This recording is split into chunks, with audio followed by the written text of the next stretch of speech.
It may be nearing the end of the school year, but it's like the first day for these flood-affected kids. It's taken 4 months for a temporary demountable school to be erected. There are now 2 classrooms, a library, as well as a communal space. It's a step towards reuniting their fragmented Cabbage Tree Island community.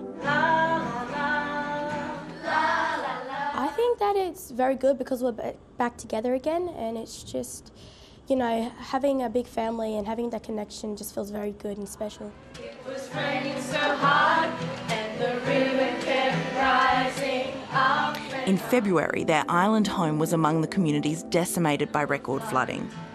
Everybody had to evacuate. This is all that remains of their community school. Heartbroken and sad. We lost all of our stuff. And we've got to wait 2 years until our house is built. A state government-funded pod city in nearby Wardell is their new temporary home. Most of the Cabbage Tree community will relocate here by Christmas. The school is at its centre, physically and emotionally. This is quite significant, knowing that our whole of community will be stronger, and certainly there's no excuses for our kids not being at school. They're just over there. Despite work still to do, the principal has been determined to see the kids get back into a normal routine. This is our 3rd school this year.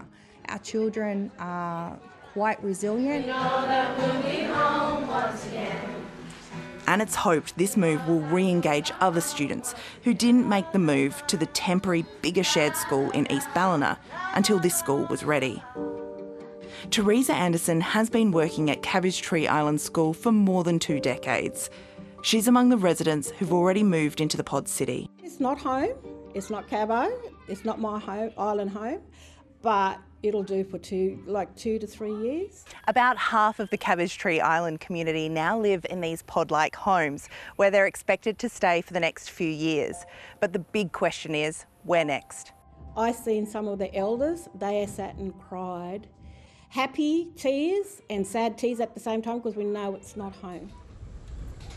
But their home has been condemned. Yeah, look, it's heartbreaking. In the coming weeks, most of the 26 homes on the island will be demolished. The land mass has also shrunk, losing up to 30 metres to the floodwaters.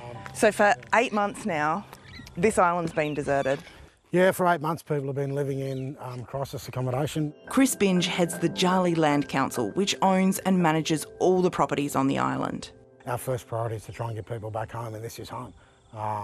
So, you know, that's the community's wants and needs, but we've got to be realistic about what that might look like. A feasibility study over the next 12 weeks will look into the options, and Mr Binge insists it will be up to the whole community to decide on the next steps.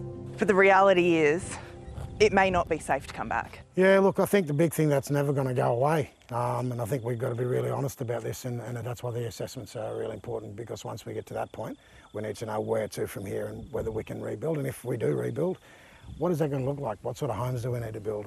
And while students get settled into their new school in Wardell, the Education Department says planning and consultation is underway to rebuild the Cabbage Tree Island campus back in its original location.